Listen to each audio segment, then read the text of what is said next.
अस्सलाम वालेकुम नाज़रीन, एक नए वीलॉग के साथ आपकी खिदमत में हाजिर हैं।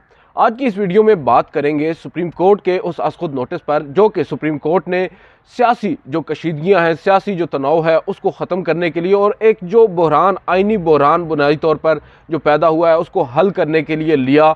दो मोअज़्ज़ज़ जजेस के नोट पर उसके बाद जो हुकूमत वक्त है यानी PDM है, उन्होंने जो एतराज़ उठाया है दो मोअज़्ज़ज़ फाजिल जजेस के ऊपर, उस पर हमने बात की गुज़िश्ता वीडियो में। उसके हवाले से मज़ीद कुछ अपडेट्स हैं वो आपके साथ शेयर करेंगे। और सबसे इम्पॉर्टेंट बात कि जो लड़ाई सियासतदानों की थी वो सुप्रीम कोर्ट तक पहुंची, उसके बाद उस लड़ाई में सुलह जोई का किरदार अदा करते करते अब जो जजेस हैं उनके आपस में भी फूट पड़ती नज़र आ रही है। इसके अलावा जो वकला बरादरी है उनमें भी एक फूट पड़ती नज़र आ रही है। जो सो मोटो है इसने बुनियादी तौर पर तो नज़र आ रहा था कि जो आइनी बहरान है उसको हल करना है, लेकिन ये अपने अंदर कई ऐसे बहरान लिए बैठा है जिससे अब मज़ीद जो है मामलात कशीदा होते नज़र आ रहे हैं। जो जजेस एक बेंच में बैठे हैं वो भी एक दूसरे की बात सुनने को तैयार नहीं है। कहा जा रहा है कि एक जज का सवाल होता है तो दूसरा जज उस पर एतराज़ उठा देता है, और यही वजह है कि अभी तक जो दो समातें हुई हैं उन दोनों का हुक्मनामा जो समात के इख्तिताम पर जारी किया जाता है वो जारी नहीं हो सका, और ये एक बहुत बड़ा सवालिया निशान है। चीफ जस्टिस ने कल खुद इस बात का एतराफ़ किया कि जो पहली समात हुई है उसका हुक्मनामा जारी नहीं हुआ। बहरहाल जो नोट था जस्टिस जमाल खान मंदोखेल का वो सोशल मीडिया पर भरपूर तरीके से सर्कुलेट हुआ, वो लीक भी हुआ, लेकिन जो असल हुक्मनामा था वो जारी नहीं हुआ। और उसके बाद गुज़िश्ता रोज़ जो समात हुई है उसका भी जो हुक्मनामा है वो आज तक जारी नहीं हो सका। ये एक बहुत बड़ा लम्हा फ़िक्रिया है और एक बात है जो काबिल गौर है। जो जजेस हैं वो बज़ाहिर तो उन्होंने एक अपना जो जेस्चर शो किया था वो ये किया था कि हमारी तकरीबन 9 जो रुकनी बेंच है वो इस संजीदा नोयत के मामले पर जो है वो गौर जायज़ा लेगा और जो आइन है उसकी तशरीह अगर करनी पड़ी तो वो भी करेगा। लेकिन अब मामला जो है वो लटकता जा रहा है और काफ़ी तवील हमें नज़र आ रहा है ये मामला जो है अब चलेगा, क्योंकि जो फ़ारूक अशनायक और दीगर वकला ने जो PDM की जानिब से कल एतराज़ उठाया है जजेस पर, उसके बाद जो मेंटेनेबिलिटी है उससे पहले जो बेंच की कॉन्स्टिट्यूशन है, जो बेंच की फॉर्मेशन है वो, और उसके अलावा जो दो जजेस का रिक्यूज़ल है वो भी काबिल गौर है, उसके ऊपर भी बात हो रही है। हो सकता है कि आजकल में मोअज़्ज़ज़ जजेस जो हैं वो ख़ुद रिक्यूज़ कर दें। अगर वो रिक्यूज़ नहीं करते तो मामला जो है वो मज़ीद तवील होगा। एक ऑप्शन है फुल कोर्ट तश्कील देने का। क्या चीफ जस्टिस ऑफ पाकिस्तान दिल बड़ा करके अब फुल कोर्ट तश्कील दे देंगे? और फिर एक सवाल उठता है क्या उस फुल कोर्ट में वो दो फाजिल जजेस भी होंगे जिन पर एतराज़ उठा है? मेरी अंडरस्टैंडिंग के मुताबिक वो दो जजेस उस फुल कोर्ट में शामिल नहीं होंगे। बहरहाल ये तमाम तर सूरत हाल है। सबसे अहम चीज़ ये है कि जो पहली समात हुई थी उसके बाद कुछ ख़बरें आपने सुनी होंगी। मुख्तलिफ हमारे दोस्त हैं अब्दुल कयूम सिद्दीकी साहब और इसके अलावा असद तूर और हसन अयूब, इन सब ने ये रिपोर्ट किया है कि जस्टिस मज़ाहिर अली अकबर नकवी और जस्टिस जमाल खान मंदोखेल के दरमियान तल्ख जुमलों का तबादला हुआ है। वजह क्या हुई है? वजह यही है कि जस्टिस जमाल ने दौरान समात जो कि बाईं जानिब बैठे हैं बेंच में, उन्होंने चीफ जस्टिस की दाईं जानिब बैठे जस्टिस मज़ाहिर अली अकबर नकवी के हवाले से एक अपना जो नोट है उसमें उनका जिक्र किया, 3 ऑडियोज़ का जिक्र किया, और उसके अलावा जो सुप्रीम कोर्ट बार के सदर हैं उनका भी जिक्र किया। जब समात ख़त्म हुई तो जस्टिस मज़ाहिर अली अकबर नकवी ने सेरेमोनियल हॉल में, जहाँ पर ये दरवाज़े खुलते हैं 5 कोर्ट रूम्स के, वहाँ पर जब ये दरवाज़े अभी बंद नहीं हुए और जजेस वहाँ पर पहुँचे तो आपस में उनकी जो है वो तर्क जुमलों का तबादला हुआ, जिसका आगाज़ जो है जस्टिस मज़ाहिर अली अकबर नकवी की जानिब से किया गया। और उन्होंने फ्रस्ट्रेशन अपनी ज़ाहिर की कि मुझे बेंच में बिठा कर इस तरह के सवाल करने का क्या मकसद है।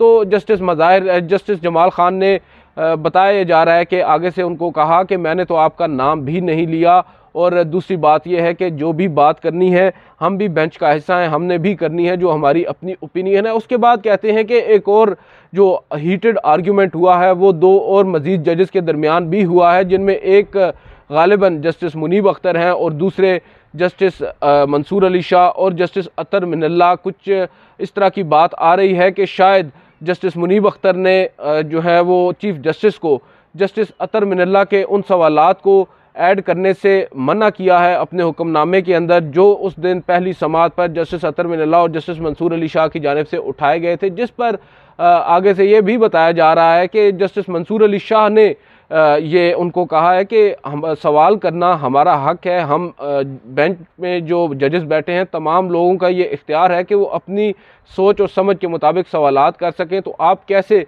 कह सकते हैं कि हमारे जो सवालात हैं उनको एक्सक्लूड करें। खैर, इस तरह की कुछ जो है वो ख़बरें आ रही हैं, और सबसे इम्पॉर्टेंट चीज़ ये है कि यही वो वजह है जिस वजह से जो हुक्मनामा है वो अभी तक जारी नहीं हो सका, और हुक्मनामा जारी ना होने के बायस बहुत से जो सवालात हैं वो भी जन्म ले रहे हैं कि अब जब पहली समाअत में चीफ जस्टिस ने ओपन कोर्ट में हुक्मनामा तहरीर करवा दिया और उस हुक्मनामे में उन्होंने ये कह दिया कि जस्टिस जमाल का नोट और जस्टिस मंसूर अली शाह और जस्टिस अतर मिनल्लाह के सवालात इस हुक्मनामा के हिस्सा होंगे, और जो आज खुद नोटिस है उसके जो 3 बुनियादी सवालात हैं उनमें अब इनके भी सवालात शामिल होंगे।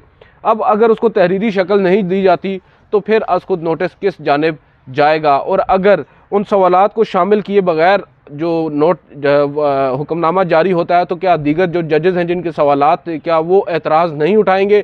उसके अलावा जो सुप्रीम कोर्ट बार एसोसिएशन है, जो वकला की तंजीम है सुप्रीम कोर्ट के, उनके सदर जो हैं वो इस मुकदमे में ख़ुद बतौर वकील पेश हो रहे हैं।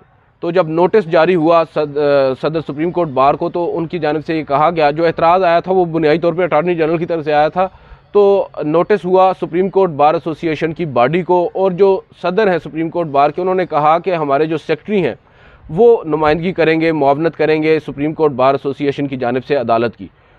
कल ये समाअत हुई और आज एक अहम मीटिंग हुई है, एग्जीक्यूटिव कमेटी की मीटिंग हुई है सुप्रीम कोर्ट बार एसोसिएशन की, जिसकी कुल तादाद 16 है, और उनमें से 9 ने अब जो है वो एग्जीक्यूटिव कमेटी के जो मेंबरान हैं उन्होंने फ़ैसला किया है, करारदाद पेश की है कि जो वकील होंगे उनकी जानिब से सुप्रीम कोर्ट बार एसोसिएशन की जानिब से वो होंगे एहसन भोन। तो अब सूरत हाल कुछ यूँ है कि जो झगड़ा था वो था सियासतदानों का, उस झगड़े को निपटाने के लिए जजेस आए, और जजेस के आपस में भी कुछ इख्तिलाफात पैदा होते नज़र आ रहे हैं, जो इतलात आ रही हैं अगर उनको दुरुस्त तस्लीम किया जाए। जो जजेस हैं सुलहजोई का जो काम करने वाले थे, अब उनके आपस में भी कुछ फूट पड़ती नज़र आ रही है, और जो वकला हैं जिन्होंने अदालत की मुआवनत करनी है उनके भी कुछ ऐसे ही हालात हैं। अभी आपको ख़बर दी है कि जस्टिस जो एहसन भोन है उनका जो ग्रुप है, बुनियादी तौर पर 2 ग्रुप्स हैं वकला बरादरी में, एक आसमा जहांगीर ग्रुप है और दूसरा हामिद ख़ान ग्रुप है।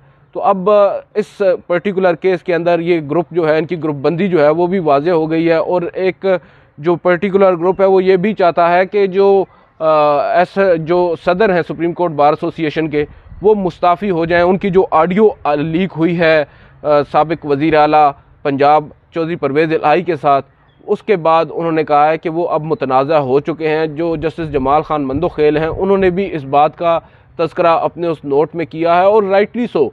जब एक मुकदमा पेंडिंग है और उस मुकदमे में आप वकील हैं और उसी रोज़ एक ऐसी ऑडियो लीक होती है जिसमें आप जो है वो वज़ीर आला से इंस्ट्रक्शंस ले रहे होते हैं, और एक पर्टिकुलर जज के सामने मुकदमा फ़िक्स करने की बात उस ऑडियो में होती है, और उस इवेंचुअली वही जज मुकदमा भी सुनते हैं और वही फ़ैसला होता है जो पहले से डिसाइड किया जाता है। मुबैना तौर पर ये एक तासुर है, अलबत्ता इसमें किस हद तक सच्चाई है ये अभी तय होना बाकी है, और ये तय तभी हो सकता है जब इसकी पूरी इंक्वायरी होगी। इंक्वायरी कब होगी? जब चीफ जस्टिस ऑफ पाकिस्तान इस मामले को संजीदगी से लेंगे। अभी तक तो नज़र यही आ रहा है कि चीफ जस्टिस ऑडियो लीक्स के मामले को संजीदगी से लेने को हरगिज़ तैयार नहीं है।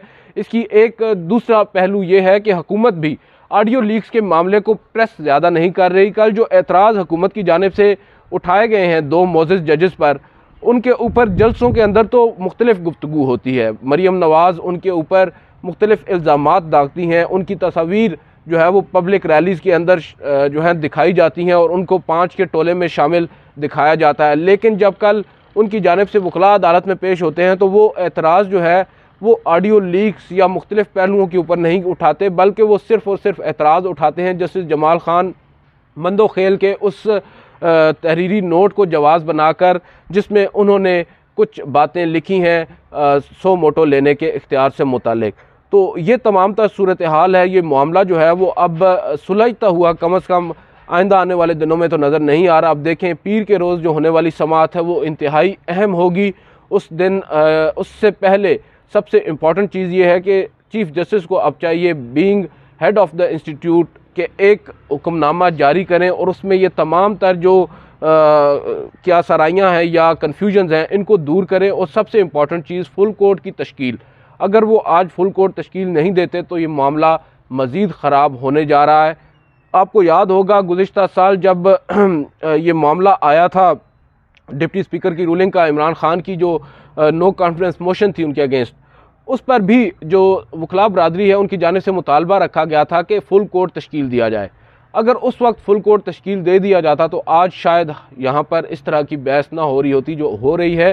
फुल कोर्ट तश्कील देने का एक बुनियादी मकसद ये होता है कि सर्टेनिटी होती है, एक तो ट्रस्ट होता है। तमाम जो मकतबा फ़िक्र के लोग होते हैं वो ये नहीं कहते कि पिक एंड चूज़ है, ये हम ख्याल जजेज़ हैं या ये दूसरे जजेज़ हैं। जब तमाम जजेज़ एक जगह बैठेंगे सर जोड़कर जो भी फ़ैसला करेंगे, अक्सरियती फ़ैसला जो होगा वो सबको मानना पड़ेगा। और उसके ऊपर मानते तो 3 रुकनी बेंच का भी हिस्सा फ़ैसला जो है वो सब मानते हैं, लेकिन तनकीद जो है वो कम होगी और उसके बाद जो क्लैरिटी है चीज़ों में वो होगी। और जो अदलिया पर तनकीद का एक सिलसिला ना रुकने वाला सिलसिला अब शुरू हो चुका है, ये भी शायद थम जाए। आज की इस वीडियो से इतना ही। आपसे अगली वीडियो में मुलाकात होगी। इजाज़त दीजिए। अल्लाह हाफ़िज़।